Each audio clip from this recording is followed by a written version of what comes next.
Hi, Aaron. Hi. How you doing today? Pretty good. How about you?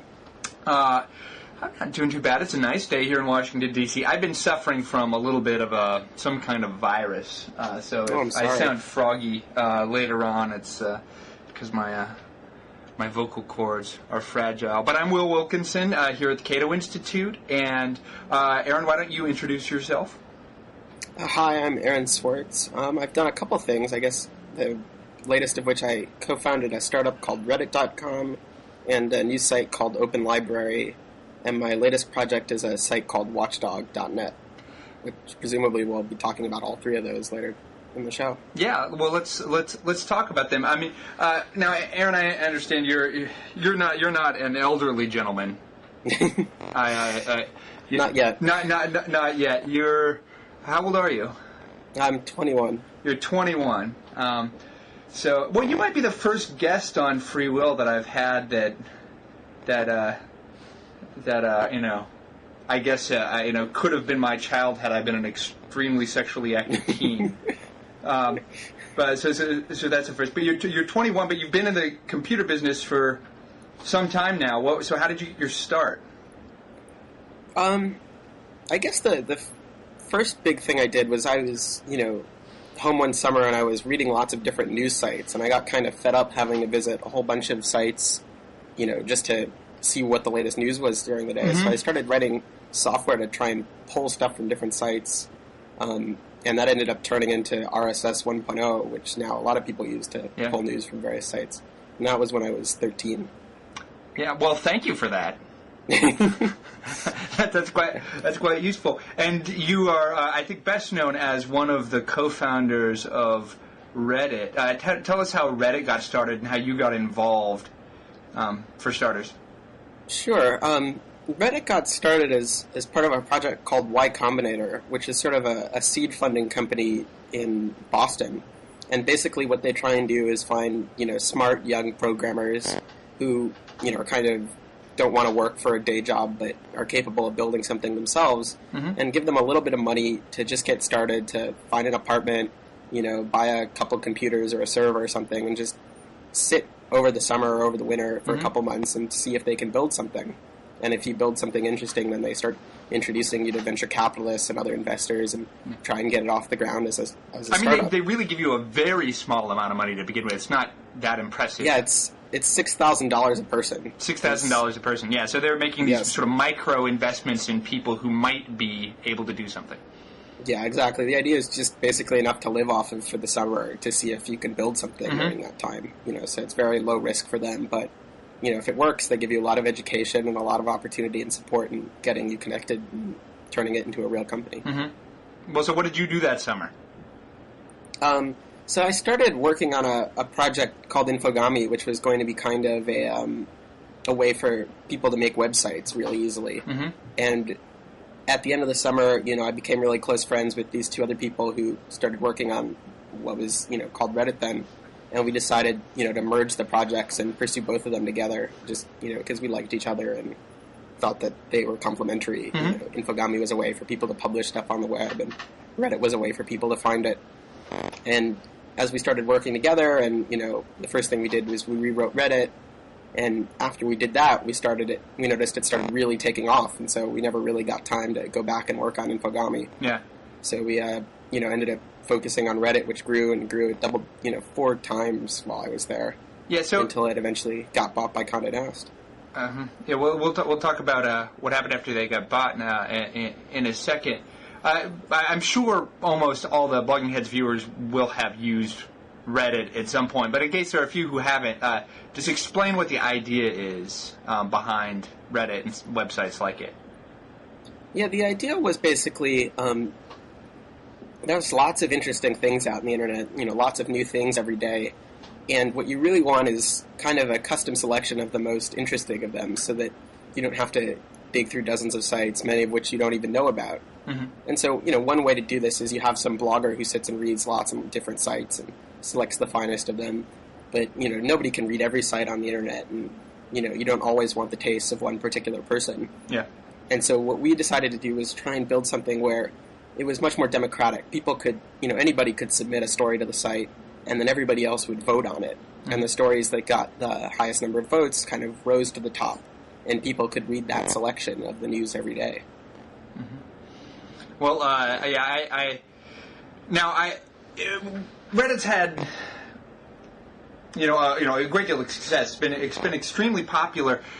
In my experience of Reddit, I mean, I still go to it on a regular basis, and I still find things that I don't think I otherwise would have found. But for a while there, basically, I felt like all I was getting were stories about Ron Paul and links to LOLcats. Is this sort of a self?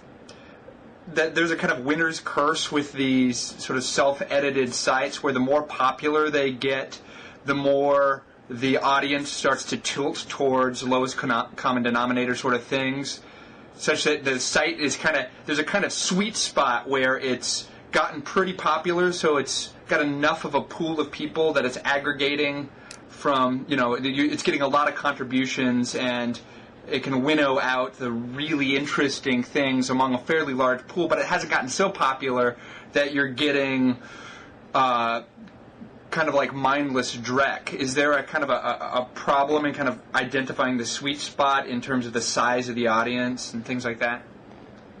Yeah, I think that's right. I mean, I should say that I don't work at Reddit anymore, so right. I'm just speaking on behalf of myself. Yeah. But, I mean, we definitely noticed that as Reddit, that it kind of, it had this kind of arc shape where it went up and things were really interesting for a while, and there was a nice range of stories, and then, things started going down, and more and more, interesting photos of rainbows or cats or things about, Ron Paul or Dennis Kucinich or stuff. A cat sitting on Ron Paul, sliding down a rainbow, Yeah, that's guaranteed number one. Yeah, it'd be phenomenal. In fact, I would like to see that picture right now. Yeah. Yeah.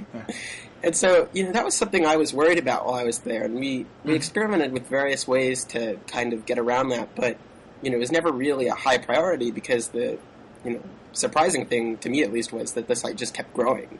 The more Ron Paul stories came up, the more traffic we had.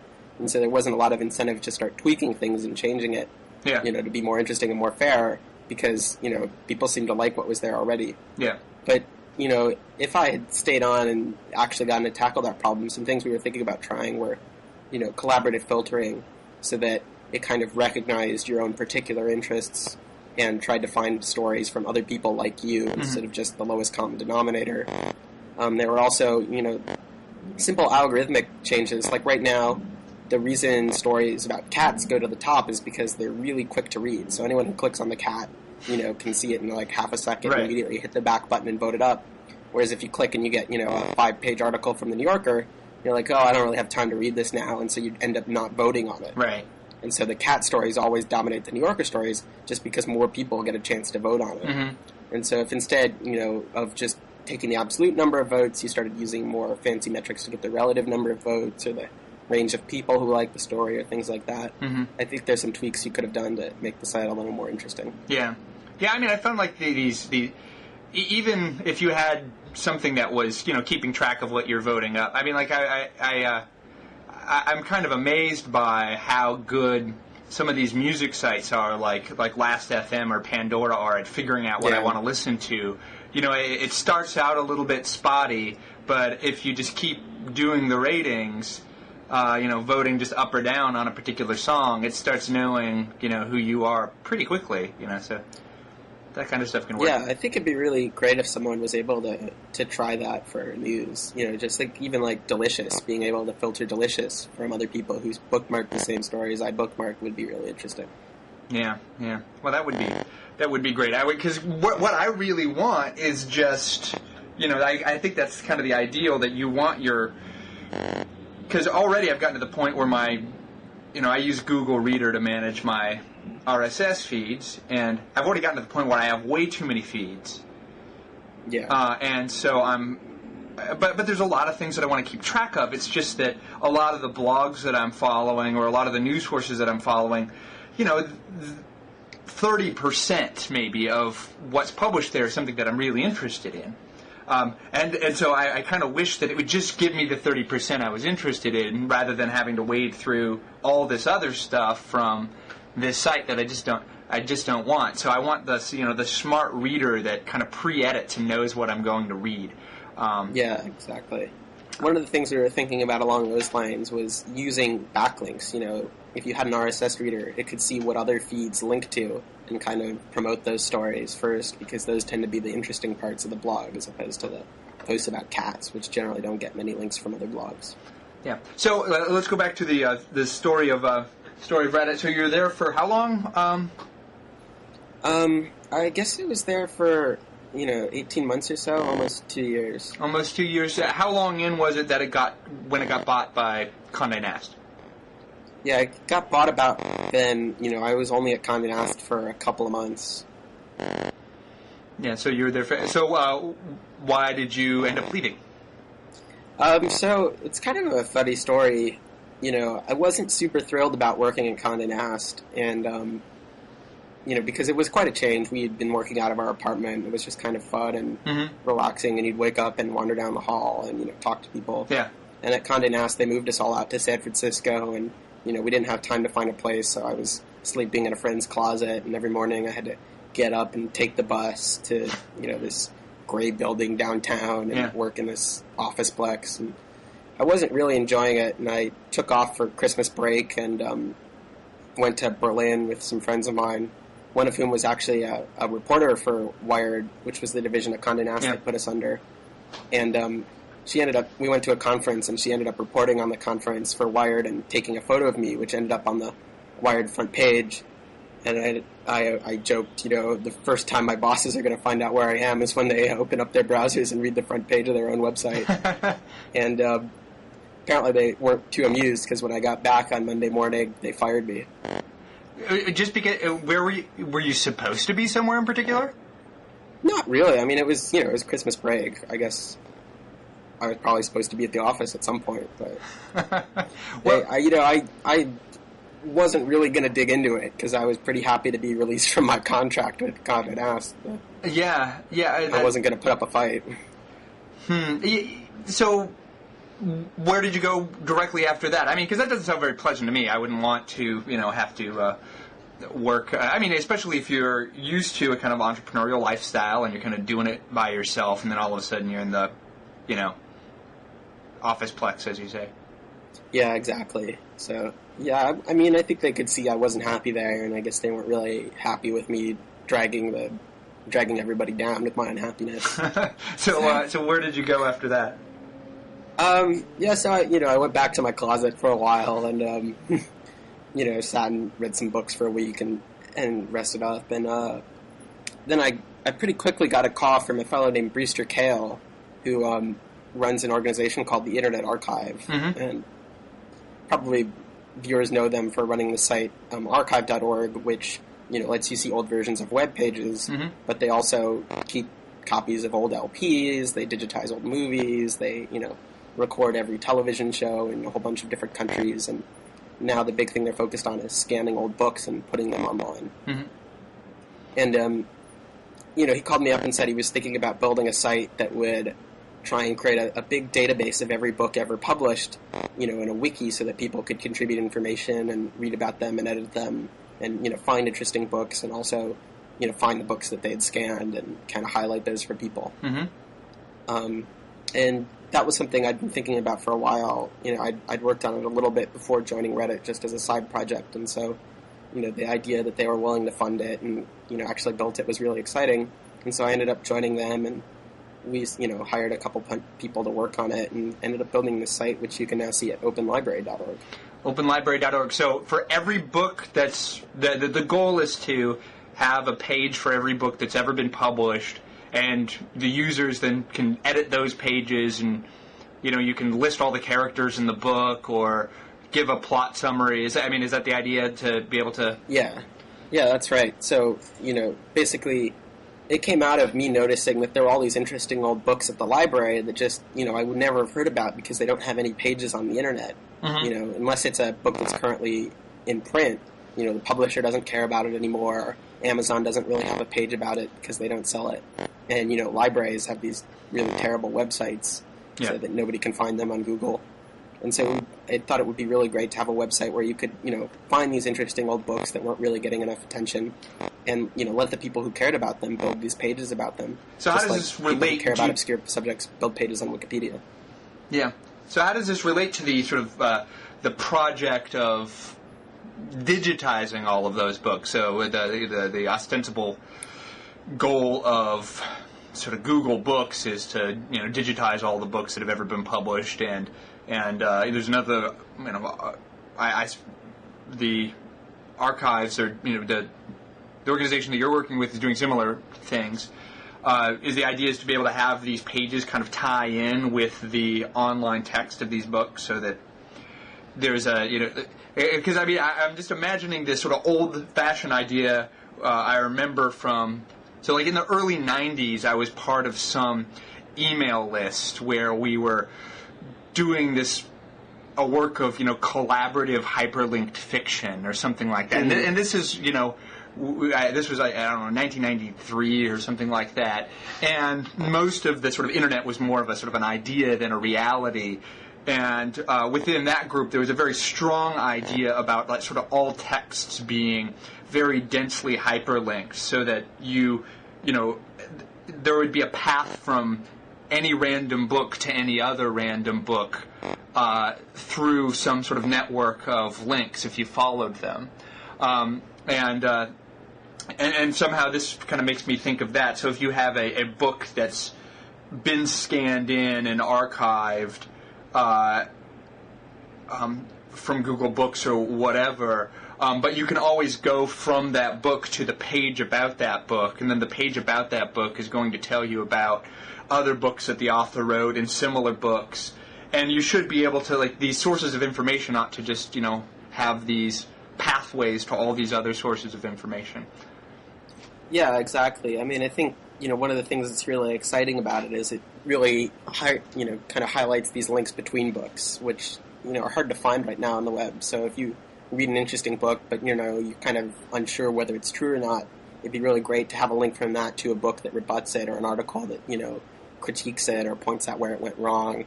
Or, have someone say, well, this is a pretty good book, but this is a much better version of that, or this is a sequel of that, or those sorts of things, which just haven't been captured right now. And so one of the things we're really excited about is providing a place for people to share that kind of information.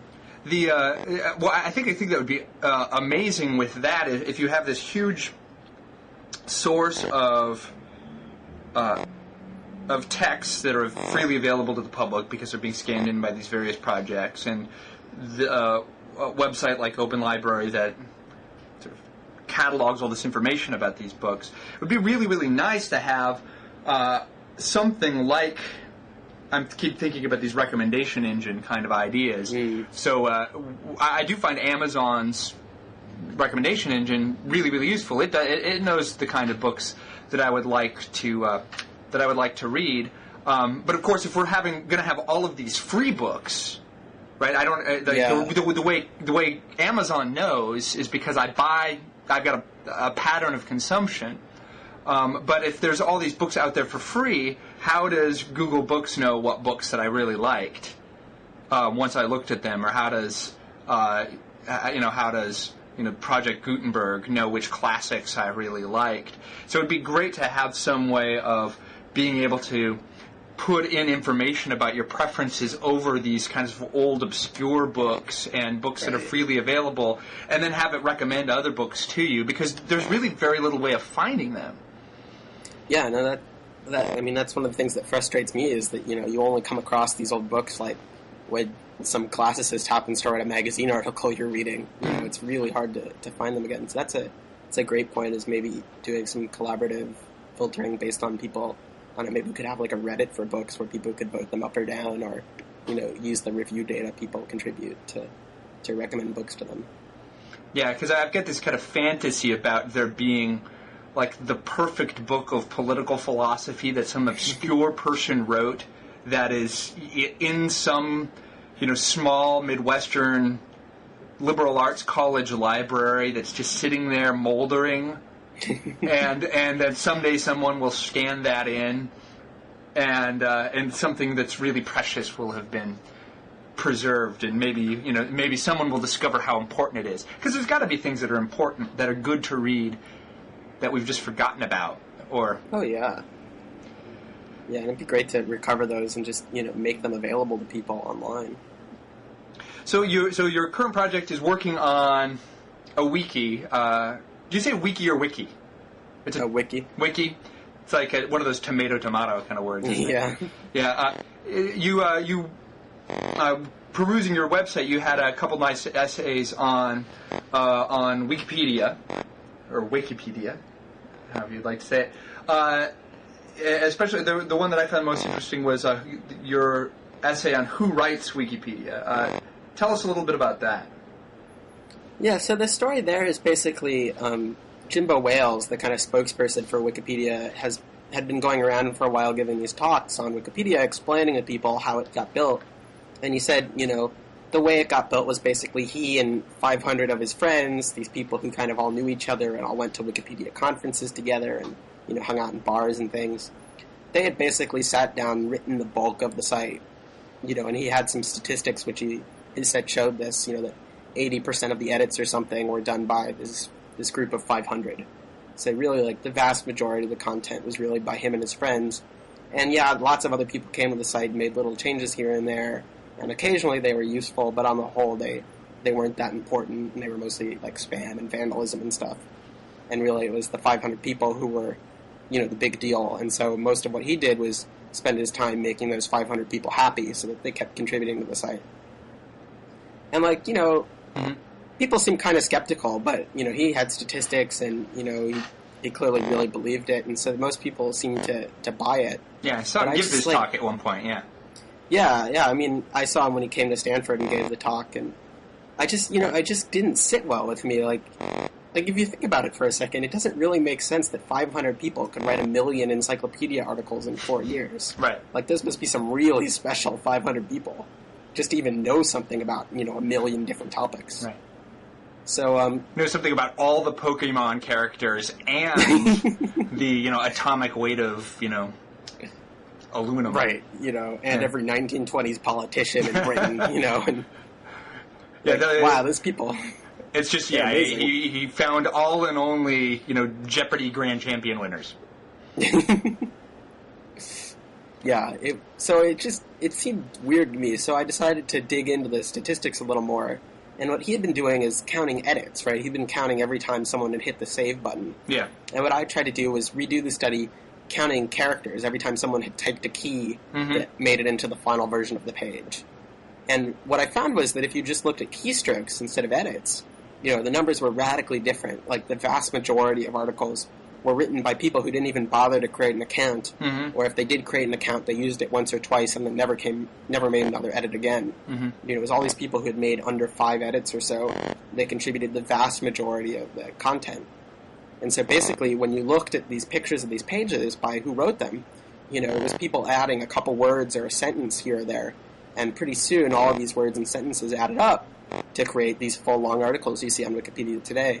So it was really more this model of millions of ants rather than the gang of 500 who had written Wikipedia. And I thought that was really important, for running Wikipedia, because it meant instead of Jimbo Wales spending his time making this group of 500 people happy, what he should really do is make it easier for the site to be used by these millions of people, these people just who want to add a sentence here or there. Make it super simple for them to add things, and that's what will help Wikipedia grow. Yeah, I think as you mentioned in your essay, part of the rhetorical point, it seems, for Jimmy was that if you could say, hey, look, a massive proportion of the edits are made by a small number of people, you can kind of reassure people that it's not just this, anarchic hodgepodge. Right. But as you're saying, that those people, and it's true that there are a small minority of people who make the vast majority of edits. Most of those edits these are the people who, like the worker ants of Wikipedia, who clean things up. They move things around. They put everything into this standardized format for, this is a biography. The biographies should have this format. But they're not actually writing the content. So there's kind of like a form-content distinction in how people are contributing. Yeah, exactly. I think of them, kind of the way the editors of an encyclopedia, a traditional encyclopedia, would work. Mm-hmm. If you look at something like Encyclopedia Britannica, you have thousands of experts who write up these articles and then send them into the Encyclopedia Britannica, and then they have this small core staff which goes and edits them and makes sure all the punctuation is right and copy edits them and fact checks some things and puts them into the right format and compiles this encyclopedia out of all these individual articles. Yeah. I think the Gang of 500 works kind of the same way. Yeah. Yeah, I think I fit your pattern. I mean, I've made a number of Wikipedia entries, and but I don't spend that much time at it. But the ones that I did spend some, I wrote the entire entry for a number of like at the time when it was starting. I've mentioned this before, so I won't bore my repeat listeners. But I was a part of the original Newpedia project. I've known Jimmy Wales and Larry Sanger for a number of years before they started this, and I was part of the philosophy group in Newpedia, and as they moved over to Wikipedia, I wrote a few of the philosophy entries. So I think I've got like the first edit in like egalitarianism or something like that, and I forget there's a couple of other. Perceptual realism, or I don't know which ones, but there's a number of. But my contributions were, you just write the whole entry, basically, and then and over the years, so some of these are 5-6 years old now, more than that. You can kind of see like traces of what you'd originally written, but it's mostly it mostly get. And the interesting thing, actually, the thing that I found most interesting is that I actually have, or maybe I was thinking the consequentialism. Entry, which I have, somewhat non-conventional ideas about how to think about the notion of consequentialism, and so but I was the first guy to write the entry, and I sort of created the logical structure for the entry, and despite the fact that I have slightly off-center views relative to the philosophical mainstream, the way I organized it has kind of persisted, even though a lot of the content has changed. So there's this interesting. There's this like first mover effects in Wikipedia where the person who structures the entry in the first instance tends to have a lasting effect on it, even if everything gets changed over time. That's an interesting point. Because I think part of it is, I've tried to a couple articles making some, radical changes and reorganizing things, and the editors, the Gang of 500 kind of comes in and says, no, this is too radical, we're going to revert it back to the way it was. Yeah. So, but if you were the guy who wrote it originally, right? Then somehow everybody who makes changes after that has to justify the deviation from the original plan. Yeah, that's an interesting point. Yeah, and so that was something that I thought about when thinking about wikis, is how if somebody's going to start a new project and you want to have a big say in it, you should get a gang of your sort of ideologically motivated friends to write all the the entries that you're interested in first, and make the other side have to justify their attempt to frame it in a different way. Because in the end, the neutral point of view ideal is still nothing is ever completely neutral. It is an ideal, but slightly different ways of framing the same issue can definitely sort of bias the way people look at it. So. Right. So since you and Jimmy Wales' friends were all from the Ayn Rand objectivist mailing list, would you say Wikipedia now has this objectivist bias? Well, I wouldn't, because it's actually kind of interesting, because really early on, because a bunch of objectivists started it, and the most well-fleshed-out parts of Wikipedia early on were the philosophy entries, because Larry Sanger basically downloaded all of his lecture notes from Ohio State into it. That I think that still there are some traces of that in there, but I think the ideology of the sort of median Wikipedia power user is quite a bit more liberal, or however you want to carve up the ideological space. I think my sense is that Wikipedia, to the extent that it has a slant, it slants a little bit left relative to sort of American popular public opinion, right. But that's just what you'd expect given the sort of the educational attainment of the level of the people who are doing it. But you do see traces of this sort of in the 90s, the internet was like a really quite libertarian place in a way that it's not now. For some reason or another, a lot of the early adopters who were extremely enthusiastic about the internet also had a kind of libertarianish politics, and it seemed sort of wildly disproportionate early on in the internet. And now, as more and more of the general population starts to use it, I think the disproportionate sort of libertarian bias in tone of a lot of online projects has dwindled almost to nothing. But I think you still see it. What do you think? Yeah, I mean, I spent some of the 90s with the cypherpunks, right? And I think there was kind of this strong techno-utopian strain among libertarians that basically, technology and the internet in particular would kind of lead them to this anarcho-capitalist utopia that they'd always been dreaming of, where, people could use anonymous digital cash and encryption to kind of evade any kind of government regulation. And so basically the state would just wither away because it would be impossible to stop people from going underground and using, digital electronic markets and encryption to do whatever it was they wanted.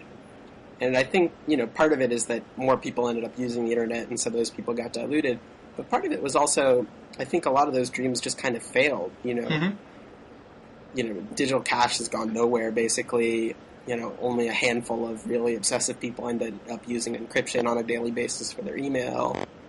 A lot of these kind of cyber-utopian dreams went away. The biggest success was probably peer-to-peer file sharing, but even, Napster ended up getting shut down. Mm-hmm.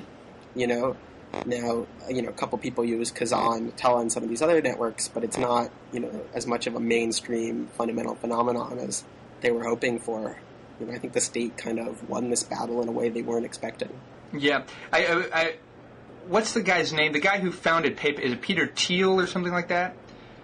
Peter Thiel, yeah. Yeah, the guy who founded PayPal. He's a committed libertarian, and that was his idea. He was like, I wanted to have some form of digital cash that would sort of evade the tax-scrubbing hands of the IRS, right? Right. That was now look, it's owned by eBay, and they crack down on anybody using it for, even pornography or something, right? Because they want to keep this squeaky clean public company image. Yeah, so do you think that a lot of those ideas were just technologically infeasible all along, and that this was just a way of projecting a certain kind of utopian hope onto a new technology, or?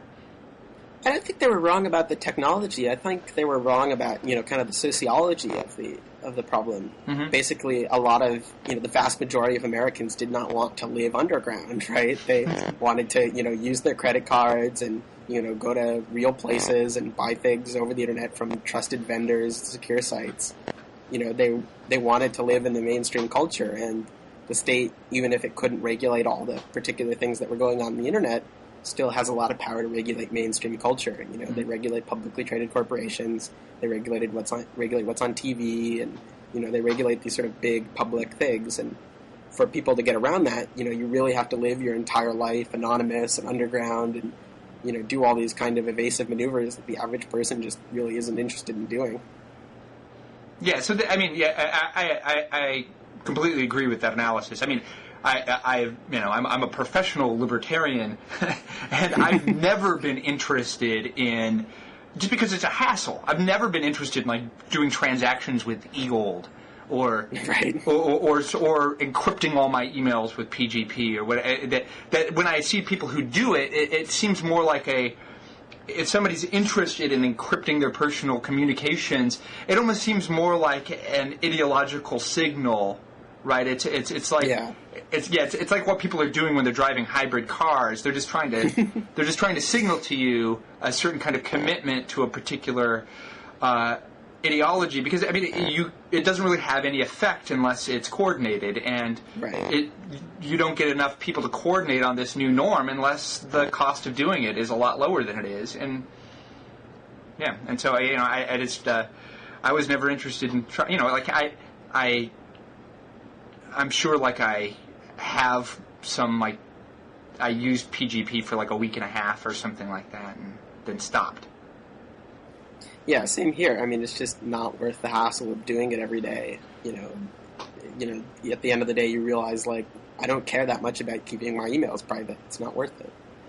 Yeah, I mean, and that's a general point too about that I actually find that there's some dispute among libertarian types that I know about, surveillance or about databases. Like I don't really care that my supermarket is keeping track of everything that I buy.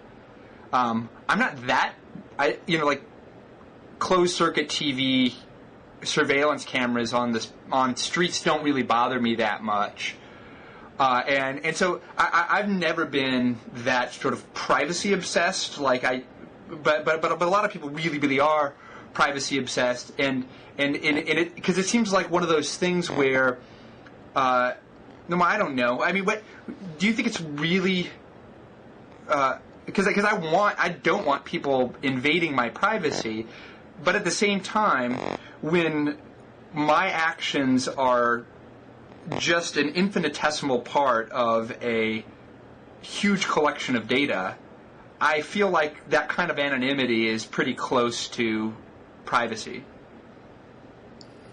Yeah, I'm more of an anarcho-socialist than an anarcho-capitalist. Mm-hmm. So I tend to think, the way if we're going to succeed with privacy, it's not going to be because every individual person decides to encrypt their communications and, use anonymous cache, but more because we're, as a society, we'll come together and pass regulations that will force corporations to, not keep certain types of data or keep it private or do things like that. And I think, I do worry about privacy, not, and I guess it's not because of any particular thing that's happened to me, but just because I sort of worry about this, this encroaching database state where, I have these customized mailers that come to my house and, these political people who knock on my door and already know what kind of food I eat and, what kind of politicians that I tend to vote for. And it's just, it feels kind of creepy in some weird guttural sense to have these other people knowing so much about you. Even if the average person isn't going to get abused, I think there's a real potential for abuse, not only through things like identity theft, but also just, by being able to beat up on people who have certain kinds of politics and, like people who support gay rights organizations in neighborhoods where, being gay isn't very popular. I think there's a real danger that people's secrets and stuff will end up getting out, whether through these leaks of these corporations or otherwise, and people will get punished for having deviant beliefs or for doing strange things. Yeah, I think I agree. But it seems like, I can't think of a principle. Like, I don't know if it worries me in principle if people know a lot about me. Like, there's a famous, I'm recalling, I forget who made this little online video. It's about some guy who calls to get a pizza, and the pizza delivery person knows everything. ACLU, I think, made this. Yeah. Yeah. And there are some pieces of data that the pizza place has on this guy that evidently they shouldn't have, and it would make me feel uncomfortable. I don't need them knowing what my body mass index is or anything like that. But the thing is, the question isn't so much. So there's the question of privacy and anonymity versus the question of abuse, and I think you're right that there's a certain extent to which just having information easily available tempts the abuse, but it's really the abuse that I'm worried about, not the availability of the information. Yeah, I've had to deal with this myself because I kind of struggle to reconcile, my support for privacy generally with the fact that I'm kind of a public person. I write stuff on my blog about my health, about, how I feel about my job, about all sorts of kinds of things that, would traditionally be considered fairly private information. And what I realized was, it's not so much that the information is out there, it's the context the information gets used in. Mm-hmm. I don't mind if there are a couple of strangers out there who, are reading about my life and corresponding with me about it. But I do mind, if like the pizza guy or the guy at the coffee shop suddenly in the middle of my normal transaction of buying coffee starts, asking about like my health conditions, right? Yeah. It just feels really awkward to have those boundaries breached. And so I think it's more of a, a context and a comfort thing than it is about the actual data per se. Yeah, so there's an interesting question then. I think that's exactly right, that you want people to know certain things about you in the right context.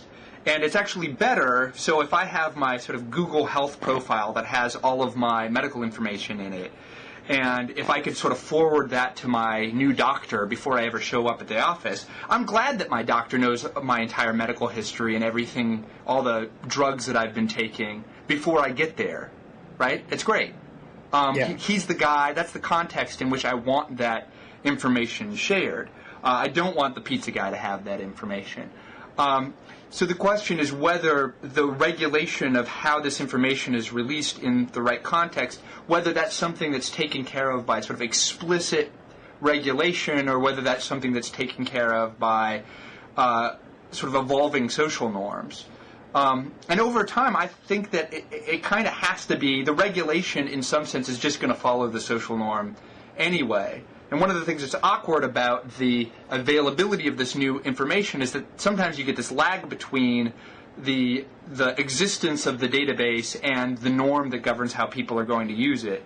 So you get these sort of abuses in the gap between the invention of the new technology and the regulation by a new norm.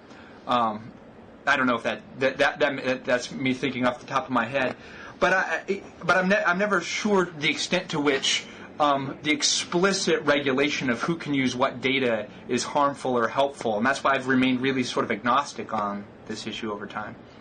Yeah, it's an interesting point. It's interesting you mentioned Google in particular, because I think they're one of the greatest threats to privacy out there at the moment.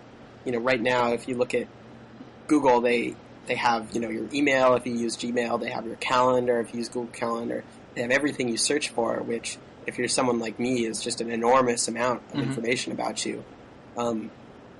They have, increasingly all these new services, like the videos you watch, your healthcare records. They're just collecting this enormous database. And so I see kind of two problems with that. One is, they could kind of institutionally use it in a way that's creepy. So they use all that information to generate targeted ads and things, which kind of feels weird, but, it hasn't really been a serious problem right now. But also, I do kind of worry, Google employs 30,000 people or something now, right? If one of those happens to get in a fight with me and decide to go look up all my information in the database, they would know just about everything about me. Even secrets that I just happen to email or IM with my girlfriend, right? Since they keep logs of every email and every IM, they would have access to all of those. And so I don't know how you stop someone from kind of going rogue and abusing that data, but it's a very real concern when it's consolidated in one big company like that. Yeah, that's true. I've often said to my partner that, like if anybody ever finds our collection of G-chats, like from inside Gmail, I mean, it would be the most embarrassing thing in the world. Just partly because of the, sophomoric treacly language you use with the people to whom you are, closest. I don't want some rogue Google employee finding out the pet names that I have for the people I love.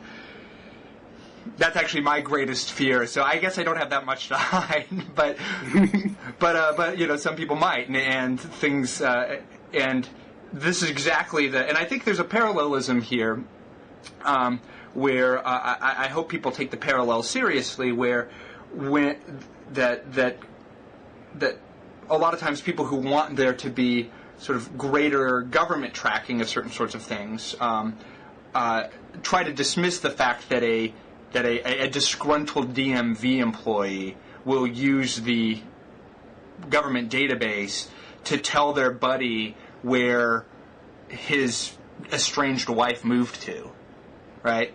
But that can and does happen. But if that can and does happen, then I think the sort of thing that you're mentioning can happen as well. That a disgruntled Google employee can. I wonder, do you know anything about what kinds of safeguards Google has to keep employees from getting into the databases of information? Is it like encrypted somehow? Do you have to have special access to get into it? Yeah, I've talked to Google employees about it, and, apparently it's just not really something that's on their radar. There aren't they're kind of worried about it, but there aren't real protocols, and nothing is stored encrypted, and basically because they're so big and they want to make sure everything stays safe, everything gets duplicated multiple times on different servers around the world, so there's your Gchats, there's lots of different copies that presumably, everyone from the guy at the data center who replaces hard drives to the guy who writes Gchat code and wants to test a new feature all have access to. And, apparently, like, the idea of rogue employees is just not something that they've been particularly concerned about or tried to put any safeguards in place. That would be really interesting. I think there's the seeds of a good mystery movie that like Al Qaeda, sends some guy to grad school so he can get a job at Google, where he starts to collect scurrilous information about people in the U.S. military through their Gmail accounts, and then blackmails them all to do their bidding or something. Yeah. Or there's Cory Doctorow wrote a short story, about a guy on the run from Google, right? And they track him by where he does his web searches and, where he sends emails, and he basically has to stop using Google applications one by one because they keep using them to figure out where he is. Oh, well, that's I guess there are darker futures though that we could imagine. I want to talk about another thing that I read on your website. You wrote a really nice article on how to be more productive, and this is like most people. I procrastinate a lot, and I wish I could do more. So, tell us a little bit about why did you decide to write something about productivity, and what did you find out?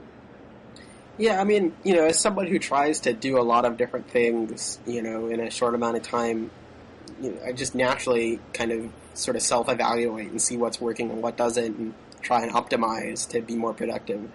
And so that article really came out of sort of writing up the different things I'd learned over trying it over the years. And I think the big insight that I had, which I used to start the piece, was that productivity isn't just about keeping a list of things to do and make sure you do the most important.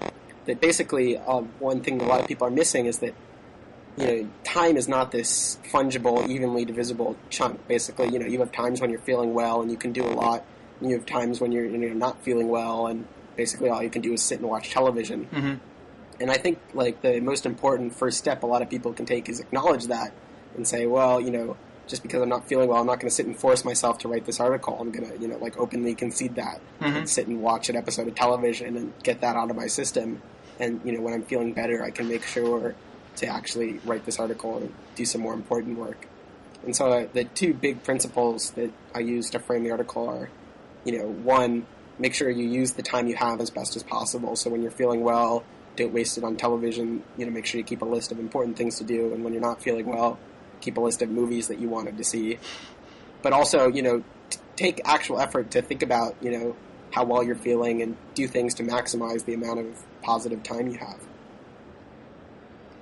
Yeah, I really liked your analogy for the sort of psychology of procrastination, which was sort of two magnets that have the same polarity pushing against each other. Can you explain that metaphor? Because I thought that was great.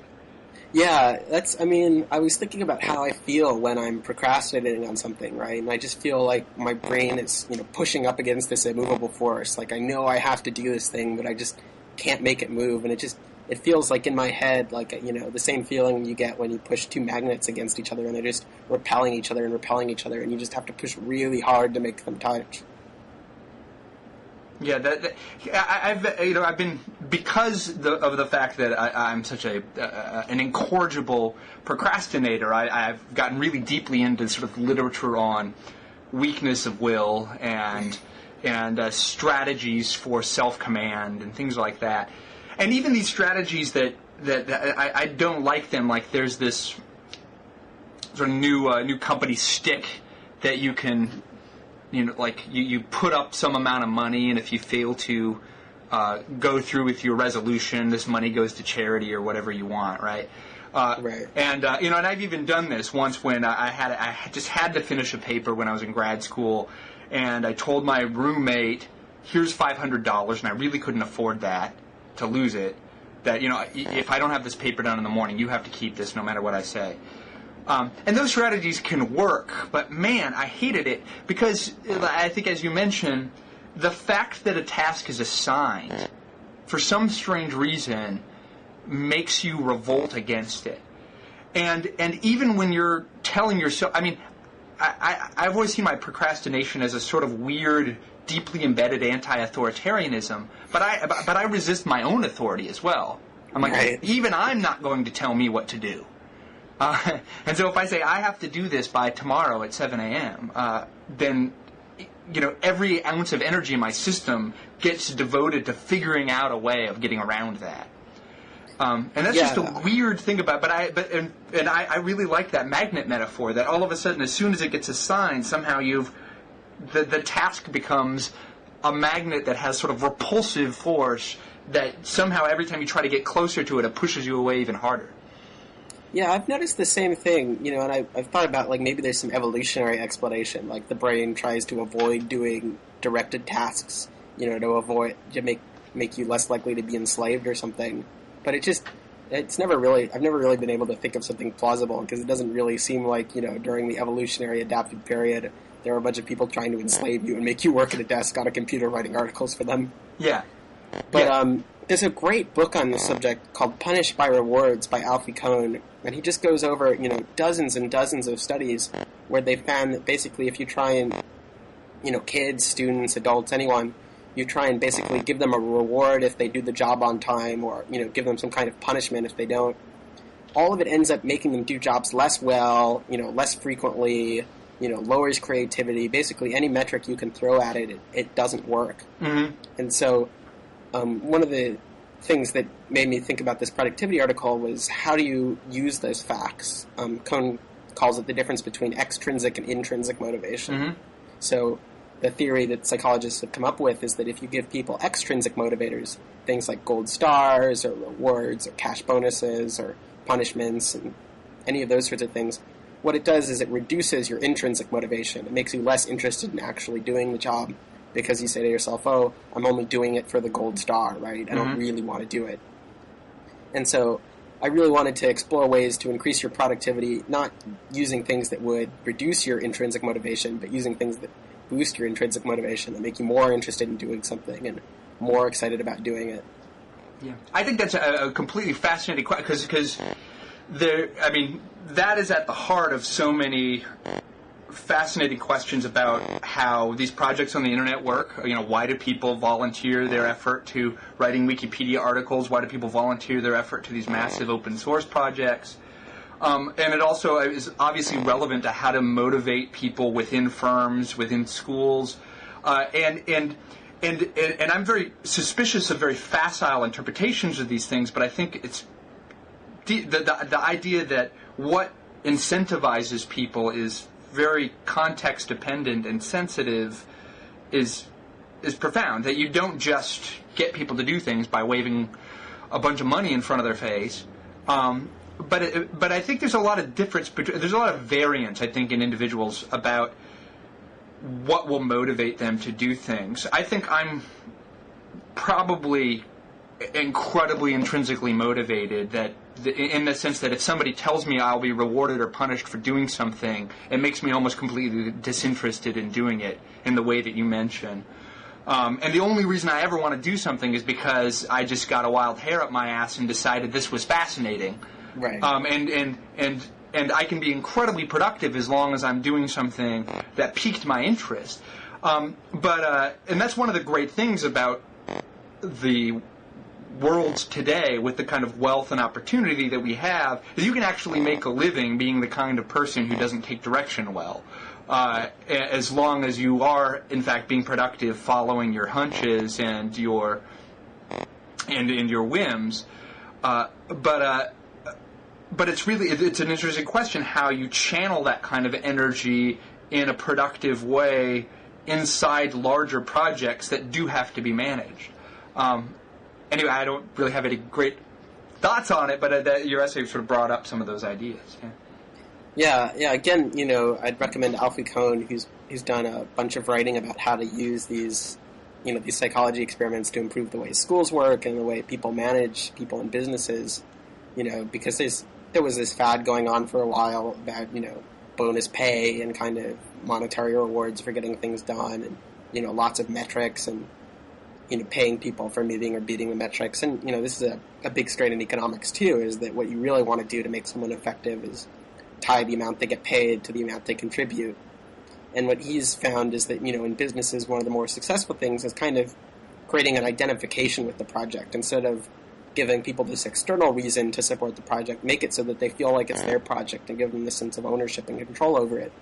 And when you do that, then they feel self-motivated to really take it on and do the best they can. They see it as something, that's their responsibility. So they really work hard, much harder in trying to make it succeed. And I think that's the same thing you see in successful web projects. Is with a site like Wikipedia, it's very easy to go and take a page, on a topic you're interested in and say, I want to make this my page. I'm going to hit the edit button and I'm going to put a lot of work into it. And I'm going to check back every week to see what other changes other people have made. And you really, you suddenly take this responsibility over it. You feel like it's your page, and so you become much more motivated to do something about it. Where in a way, if Wikipedia had called you up on the phone and paid you $20 a month to take control of the page, you probably would be a lot less excited about it. Yeah, I agree. There's something profoundly motivating about a sense of ownership and stewardship. And I think there needs to be deeper thinking about sort of what counts as compensation. Because I think on the one extreme there's a sort of cartoonish sort of classical economics sort of idea that if you want more of some behavior, just pay more for it. Right? If the opportunity cost of doing something goes down, you'll get more of it. So offer more for doing it, and people will do more of it.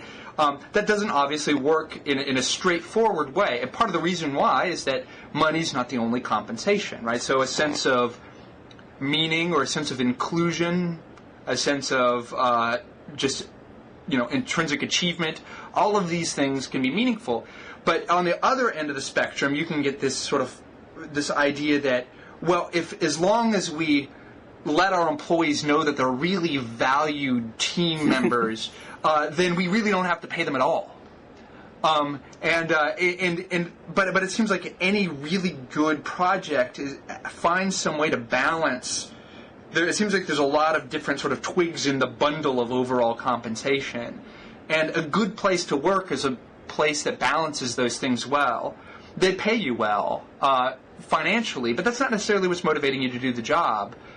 It's one of the things that helps keep you there, and it's one of the things that helps keep you happy.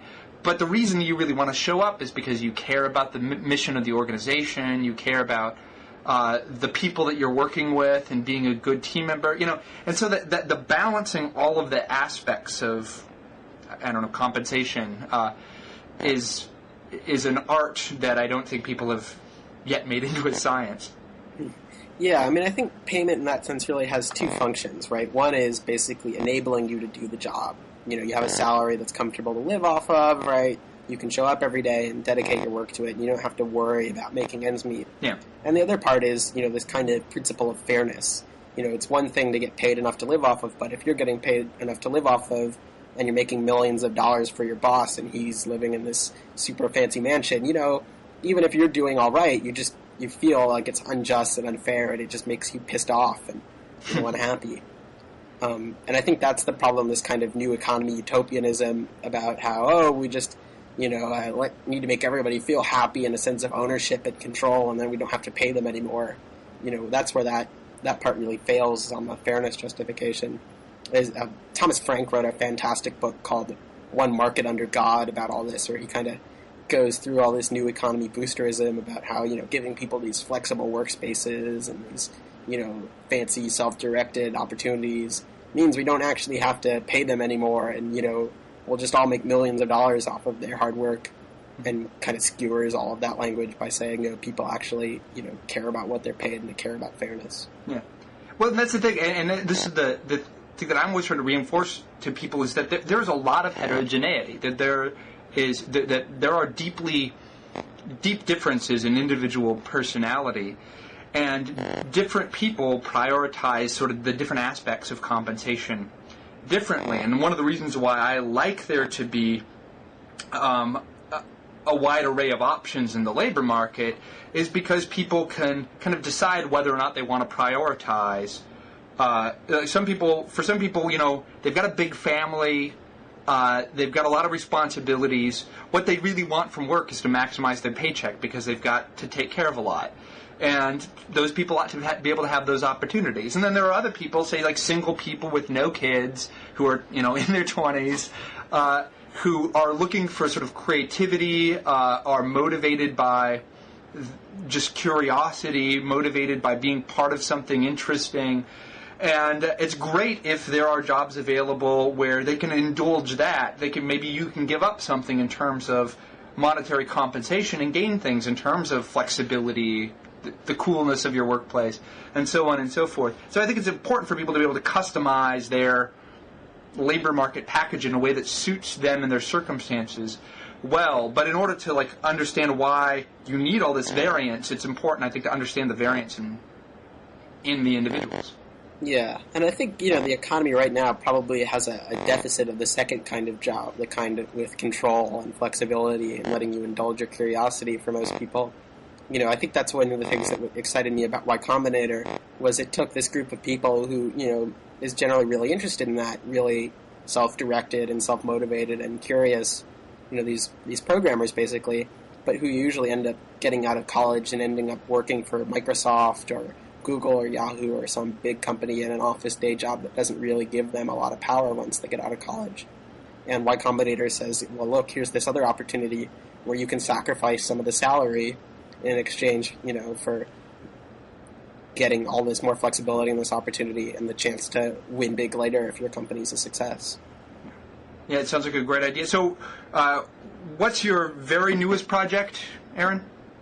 So it's a site called watchdog.net. And basically, I, like a lot of people this year, have gotten caught up in all the excitement about the election and politics. And, I realized this was the time to do something I've wanted to do for a really long time, which is, start using these collaborative tools and the kind of web software that I've been building and see if you can use it to make a political difference. Mm-hmm. So the idea behind watchdog.net is kind of two parts. One is pulling together all these different data sources that are out there, campaign finance records, lobbyist records, voting records, all of these things, and kind of putting them in one place under a clear interface that everybody can understand, so you can really leap from, your local congressperson to see who contributed them and which lobbyists they hired and what bills they lobbied on and how that influenced your representative's vote and all those sorts of things.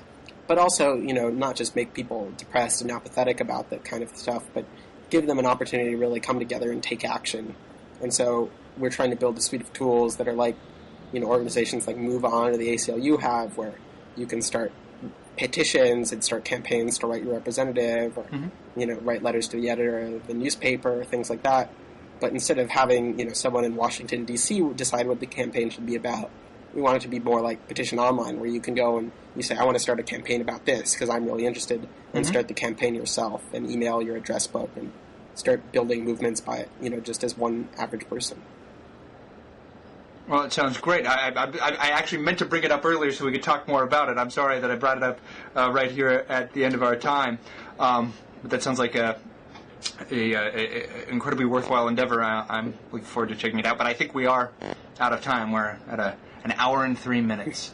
So I fear I've actually talked too much, Aaron. I meant to ask you a lot more, but I really enjoyed talking with you, and thanks for coming on. Anytime. Thanks so much. All right. Good luck with everything. Thanks.